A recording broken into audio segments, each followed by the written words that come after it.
जर तुम्ही ही pregnancy plan करत आहात तर तुम्हाला या गोष्टी माहीत असणं खूप गरजेचं आहे. त्या कुठल्या महत्त्वाच्या गोष्टी आहेत ज्या तुम्ही फॉलो केल्या तर तुम्हाला ही प्रेग्नन्सी राहण्यास मदत होईल.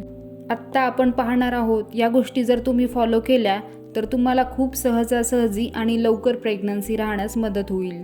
तर यात सर्वात पहिली आणि महत्त्वाची गोष्ट म्हणजे तुम्हाला तुमचा फर्टाईल विंडो म्हणजेच प्रेग्नन्सी कुठल्या दिवसांमध्ये राहते हे जाणून घेणं अगदी गरजेचं आहे. तुम्हाला हे माहिती पाहिजे की तुमच्या शरीरात बीज म्हणजेच ओव्हम तयार कधी होते आणि ते फुटते कधी.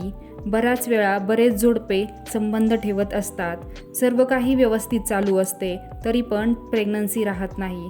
कारण त्यांना हे माहीत नसते की त्यांच्या शरीरात ओव्ह्युलेशन कधी होतं आणि प्रत्येक स्त्रीमध्ये ओव्ह्युलेशन 14व्या किंवा 15व्याच दिवशी होईल असे नाही. ओव्ह्युलेशन कधी होणार आहे हे आपल्या सायकल लेंथवर डिपेंड आहे, म्हणजेच आपल्या पाळीवर अवलंबून आहे. म्हणजेच तुम्हाला पिरियड्स किती दिवसांनी येतात हे माहीत असणं गरजेचं आहे. आपण सर्वात आधी हे समजून घेऊयात की सायकल लेंथ कशी कॅल्क्युलेट करतात. मी तुम्हाला एक उदाहरण देते. जर तुमचा पिरियड 5 ऑगस्टला जर आलेला असेल आणि त्याच्या पुढच्या मंथमध्ये तुमचा पिरियड 4 सप्टेंबरला आला तर या दोनही तारखांमध्ये 30 दिवसांचं अंतर येतं. ज्या दिवशी तुम्हाला पिरियड येतो तो तुमचा डे फर्स्ट असतो आणि जर तुमचा पिरियड आला असता 5 ऑगस्टला आणि आता तो येतोय 4 सप्टेंबरला, म्हणजेच तुमची 30 दिवसांची सायकल आहे. आणि आता हे पाहूयात की जर तुमचा पिरियड 5 ऑगस्टला आला होता आणि आता येतोय 2 सप्टेंबरला तर तुमची 28 दिवसांची सायकल आहे. आणि आता तुमचा पहिला पिरियड आला होता 5 ऑगस्टला आणि नेक्स्ट पिरियड येतोय 6 सप्टेंबरला तर तुमची सायकल किती आहे? 32 दिवसांची आहे. म्हणजेच तुमच्या 2 सायकलमध्ये किती अंतर आहे ते आपण काउंट करतो.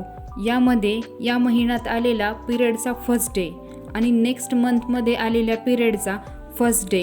बऱ्याच वेळा लोक यात मिस्टेक करतात. त्यांना असं वाटतं की पिरियड ज्या दिवशी संपेल तो दिवस फर्स्ट डे पकडायचा. असं नाही. ज्या दिवशी आपल्याला पिरियड स्टार्ट होईल त्या दिवशी फर्स्ट डे पकडायचा, म्हणजेच तुमची सायकल लेंथ तुम्हाला व्यवस्थित काढता येईल. आता जर तुमची 30 डेची सायकल असेल तर तुमचं ओव्ह्युलेशन साधारण 16व्या दिवशी होईल. आणि जर तुमची सायकल 28 दिवसांची असेल तर तुमचं ओव्ह्युलेशन 14व्या दिवशी होईल. आणि जर तुमची सायकल 32 दिवसांची असेल तर तुमचं ओव्ह्युलेशन साधारण 18व्या दिवशी होईल. या सर्व सायकलमध्ये आपल्याला एक कॉमन गोष्ट समजते की जेवढी तुमची सायकल लेंथ आहे त्यामधून 14 दिवस वजा केले तर तुमचा डे ऑफ ओव्ह्युलेशन असतो. म्हणजेच तुमच्या सायकलमधून 14 दिवस मायनस करायचे. तो आहे तुमचा डे ऑफ ओव्ह्युलेशन. म्हणजेच याच दिवशी तुमच्या शरीरामधून बीज बाहेर पडण्याची वेळ असते. तसं जर आपण 28 दिवसांच्या हिशोबाने कॅल्क्युलेट केलं तर तुमचं ओव्ह्युलेशन 14व्या दिवशी होईल. 30 दिवसांच्या हिशोबाने केलं तर 16व्या दिवशी ओव्ह्युलेशन होईल आणि 32 दिवसांच्या हिशोबाने केलं तर 18व्या दिवशी तुमचं ओव्ह्युलेशन होईल. आता तुम्हाला हे तुमचं ओव्ह्युलेशन डे माहीत असणं का गरजेचं आहे ते आपण पाहूयात. तुमचं ओव्हम किंवा बीज त्याचं आयुष्य साधारण 12 ते 24 तासांचं असतं आणि या वेळेत स्पर्म अवेलेबल झाले नाहीत किंवा संबंध झाले नाहीत तर तुम्हाला प्रेग्नन्सी राहणार नाही. कारण बीज खूप कमी वेळ जगतं किंवा सर्वायू होतं, फक्त साधारण 12 ते 24 तास. आणि स्पर्मची लाईफ स्त्रीच्या शरीरात साधारण 5 दिवसांची असते. त्यामुळे प्रत्येक डॉक्टर एक ॲडव्हाइस करतात की बीज बाहेर जी येण्याची वेळ आहे त्यात 4 ते 5 दिवसांमध्ये आणि त्याच्यानंतर 1 दिवस तुम्हाला संबंध ठेवायचे आहेत. कारण हेच ते दिवस असतात की ज्या दिवसांमध्ये तुम्हाला प्रेग्नन्सी राहू शकते. प्रेग्नन्सी राहण्यासाठी तुम्हाला संबंध ठेवायचे आहेत ते एकतर डेली म्हणजे दररोज ठेवू शकता किंवा 1 दिवसाआड पण ठेवू शकता किंवा डेली संबंध ठेवले तरी काहीही प्रॉब्लेम होणार नाही. जसं की तुमची 30 दिवसांची सायकल आहे, 16व्या दिवशी तुमचं ओव्ह्युलेशन होते, अशा वेळेला 12व्या दिवसापासून तुम्ही संबंध ठेवू शकता ते 17व्या दिवसापर्यंत डेली किंवा दिवसाआड. त्यामुळे प्रेग्नन्सी राहण्यास चान्सेस जास्त वाढतात. आणि ही आहे सर्वात महत्त्वाची, म्हणजेच तुमचं बीज कधी बाहेर पडत आहे हे आपण जाणून घेऊ शकतो. बऱ्याच स्त्रियांना कन्फ्युजन होतं, त्यासाठी मार्केटमध्ये ओव्युलेशन किट पण भेटतात. त्यामुळे आपल्याला एक्झॅक्ट कळतं की ओव्युलेशन कधी होणार आहे. बऱ्याच वेळा पेशंट सांगतात की खूप दिवसांपासून आम्ही ट्राय करत होतो, रिझल्ट आला नाही. जसे आम्ही डॉक्टरांना दाखवलं, लगेच आम्हाला रिझल्ट आला. अशा वेळेला डॉक्टर फॉलिक्युलर स्टडी करतात. यात कळतं की बीज एक्झॅक्ट कधी बाहेर पडणार आहेत. म्हणजे नेमके त्याच वेळेला संबंध जर ठेवले तर त्यामुळे प्रेग्नन्सी राहण्याचे चान्सेस वाढतात. त्यामुळे तुम्हाला माहीत पाहिजे की तुमची फर्टाईल विंडो कोणती आहे, म्हणजेच तुमचा फर्टाईल डे कोणता आहे.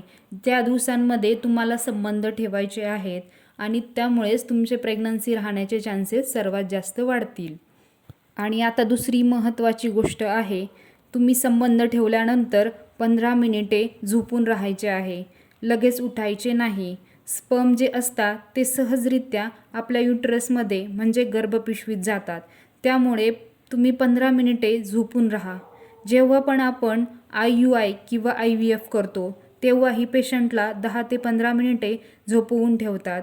हे 15 मिनिट झोपवून ठेवण्याची जी कन्सेप्ट आहे ती याच्यासाठीच आहे की त्यामुळे स्पर्म सहजरित्या तुमच्या युटरसमध्ये जातील व तुम्हाला प्रेग्नन्सी राहील. आणि आता तिसरी महत्त्वाची गोष्ट आहे आपलं डाएट, म्हणजेच आपला आहार. जे पण जोडपे प्रेग्नन्सी प्लॅन करत आहेत त्या दोघांनाही आहारामध्ये हिरव्या भाज्या आणि फळं जास्त घ्यायला हवेत. त्यामुळे ओवम आणि स्पर्म दोघांचीही क्वालिटी एकदम चांगली राहते. त्यामुळेच आपण हजबंड वाईफ दोघांना पण सांगतो की आहार व्यवस्थित घ्या. स्त्रियांना एक ॲडवाईस सांगतो की पपई आणि अननस खाऊ नका जेव्हा तुम्ही प्रेग्नन्सी प्लॅन करत आहात, कारण त्यामध्ये असे काही एन्झाईम्स असतात त्यामुळे मिसकॅरेज होण्याची शक्यता असते. पपई आणि अननस खायचे नाहीत. याच्या व्यतिरिक्त हिरव्या भाज्या भरपूर खाव्यात, डाळी, कडधान्य, ड्रायफ्रूट्स खायचे आहेत. जंक फूड जेवढे कमी खाल तेवढे चांगले राहील. जर तुम्ही खूप प्रमाणात जंक फूड जर खात असाल तर तुमचा हार्मोनल इम्बॅलन्स होतो आणि प्रेग्नन्सी राहण्यासाठी हार्मोन बॅलन्समध्ये राहणं खूप गरजेचं आहे. त्यामुळे तुमच्या आहारामध्ये ज्या गोष्टींचं स्पेशली लक्ष ठेवायचं आहे, तुम्हाला आहार फॉलिक ॲसिड आणि व्हिटॅमिन B12 रिच असायला हवा. म्हणजे तुमच्या आहारामध्ये फॉलिक ॲसिड आणि व्हिटॅमिन B12 असणं खूप गरजेचं आहे. आपला प्रेग्नन्सी राहण्यासाठीचा चौथा आणि महत्त्वाचा पॉईंट म्हणजेच पॅरेंटल व्हिटॅमिन्स. म्हणजे प्रेग्नन्सी राहण्यापूर्वी आपण काही सप्लिमेंट्स देतो, त्यांना पॅरेंटल व्हिटॅमिन्स असे म्हणतात. यामध्ये फॉलिक ॲसिड येतं, व्हिटॅमिन B12 येतं, व्हिटॅमिन D हे सर्व अँटीऑक्सिडंट आहेत. हे जर घेतले तर आपल्याला याचा फायदा होतो. यामुळे बाळाला काही व्यंग होत नाही. त्याचबरोबर प्रेग्नन्सी राहण्यासाठीही खूप मदत होते. यामध्ये अँटीऑक्सिडंट असल्यामुळे स्पर्म आणि ओव्हमची क्वालिटीही चांगली होते आणि फर्टिलायझेशन होण्यास मदत होते व प्रेग्नन्सी राहण्याचे चान्सेसही वाढतात. आपला पुढचा आणि पाचवा महत्त्वाचा पॉईंट आहे, तुम्हाला एकदम रिलॅक्स आणि शांत राहायचे, चिंताग्रस्त नाही राहायचं, दिवसभर स्ट्रेसमध्ये नाही राहायचं. कारण महिला दिवसभर स्ट्रेसमध्ये राहिल्या तर प्रेग्नन्सी राहत नाही. त्यांनी जर दिवसभर विचार केला की आपल्याला प्रेग्नन्सी का राहत नाही तर त्यांना प्रेग्नन्सी राहण्यास अडथळा येतो. बऱ्याच स्त्रिया स्ट्रेसमध्ये येतात व हताश होतात व म्हणतात की मी आता जॉब सोडून देते, त्यामुळे मला प्रेग्नन्सी राहील व मी स्वतःची काळजीही घेऊ शकेल. पण असं करू नका. तुम्हाला एकदम बेड रेस्टची गरज नाही. तुम्हाला तुमच्या कामामध्ये बिझी राहायचं आहे.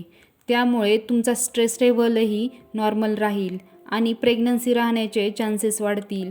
तर स्ट्रेस घ्यायचा नाही, ही सर्वात महत्त्वाची गोष्ट आहे. पुढचा आणि महत्त्वाचा पॉईंट आहे, तुम्हाला रेग्युलर चालण्याचा व्यायाम करायचा आहे. त्याचबरोबर एक्झरसाइजही करायचे आहे. तुम्ही कार्डिओ केलं तरीही चालेल, पण एक्झरसाइज जास्त हेवी करू नका. पिरियड येऊन गेल्यानंतर पहिले 12 दिवस तुम्ही हेवी एक्झरसाइज करू शकता, पण एकदा ओव्युलेशन झालं त्यानंतर तुम्ही जास्त हेवी एक्झरसाइज करू शकत नाही. तुम्ही रेग्युलर चालण्याचा किंवा डीप ब्रेदिंग करू शकता, पण कार्डिओ करू नका, कारण त्यामुळे तुमचं इम्प्लांटेशन होण्यास डिस्टर्बन्सेस होतील. म्हणजेच पहिले 12 ते 13 दिवस तुम्ही हार्ड एक्झरसाइज करू शकता, नंतरचे 15 दिवस करू शकत नाही. आणि डेली वॉक तर तुम्हाला रेग्युलरच करायचा आहे, त्यामुळे तुमचे हार्मोनल बॅलन्स राहण्यास मदत होईल. आता आपला पुढचा पॉईंट आहे वेट म्हणजेच वजनाच्या संदर्भात बऱ्याच स्त्रियांचं कन्फ्युजन होतं. तब्येत जर बारीक असेल तर लवकर प्रेग्नन्सी राहते का? किंवा तुमची तब्येत जर जाडजूड असेल तर प्रेग्नन्सी लवकर राहते का? हे पहा, तुम्हाला एक आयडियल वेट ठेवायचं आहे. तुम्हाला जास्त बारीकही नाही व्हायचं आहे किंवा तुम्हाला जास्त जाडही नाही व्हायचं आहे.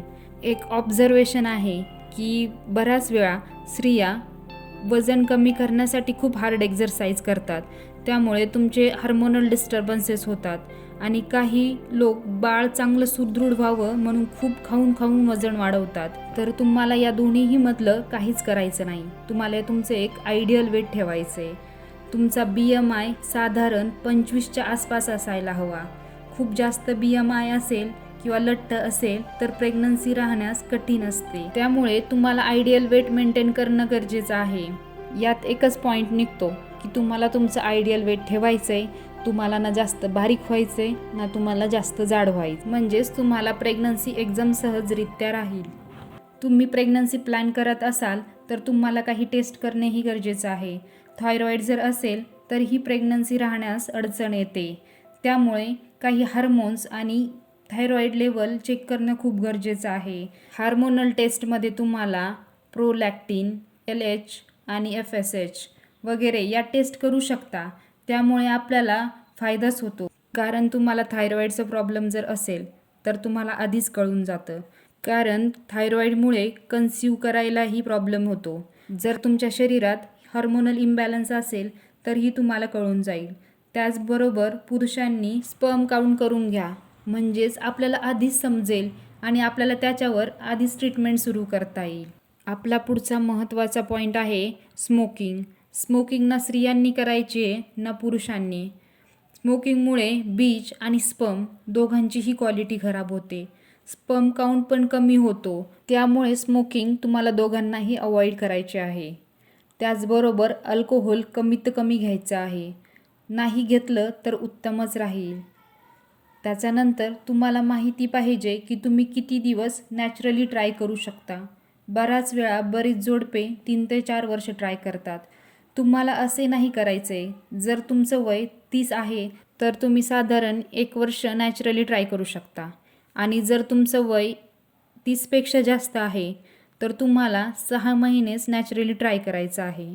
म्हणजेच अनप्रोटेक्टेड संबंध जर ठेवलेत आणि रिझल्ट येत नाही तर तुम्ही लगेच डॉक्टरांना कन्सल्ट करायचं आहे. हे पहा, जर तुमचं वय 30 त्यापेक्षा कमी जर असेल तर तुम्ही 1 वर्ष नॅचरली ट्राय करू शकता.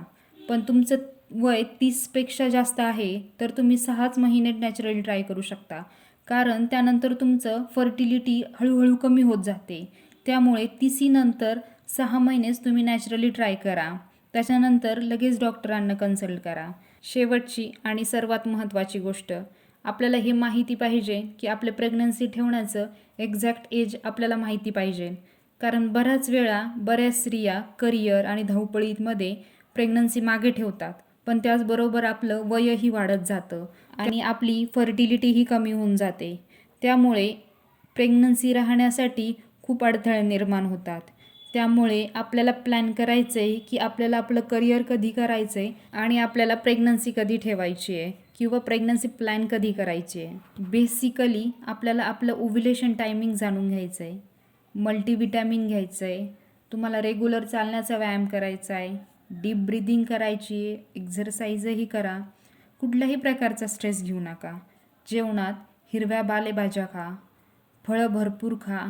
पपई, अननस खाऊ नका. हे स्त्रियांसाठी आहे. आणि स्मोकिंग, अल्कोहोल एकदम अवॉइड करा. म्हणजेच तुम्हाला प्रेग्नन्सी राहण्यास एकदम सहज जाईल. गर्भधारणा किंवा प्रेग्नन्सी राहणे ही एकदम नॅचरल प्रोसेस आहे. त्यामुळे तुम्ही अजिबात स्ट्रेस घेऊ नका. आत्तापर्यंत आपण जे पॉईंट पाहिलेत ते सर्व फॉलो करा. म्हणजेच तुम्हाला प्रेग्नन्सी राहण्यासाठी नक्की मदत होईल.